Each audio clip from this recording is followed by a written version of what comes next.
తిరుపతిలో మల్లారెడ్డి డీమ్డ్ యూనివర్సిటీకి కేంద్రం అనుమతి ఇచ్చినట్లు తెలంగాణ ఎమ్మెల్యే మల్లారెడ్డి తెలిపారు. సీమాంధ్ర విద్యార్థులను ఏఐ నిపుణులుగా మారుస్తామని చెప్పారు. తిరుమల శ్రీవారిని ఆయన దర్శించుకున్నారు.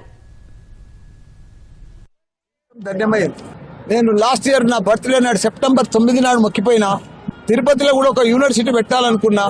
భగవంతుడు నా బర్త్డే నాడే నాకు బర్త్డే కానుక మాదిరిగా నేను కిందికి పోగానే మంచి ల్యాండ్ బిల్డింగ్లతో సహా పాత శ్రీ కాలేజీ నాకు ఇప్పించేసిన భగవంతుడు. ఈరోజు central government deemed university Mallareddy sanction అయింది. నిన్న సాయంత్రం 5 గంటలకు ఆ లెటర్ వచ్చింది.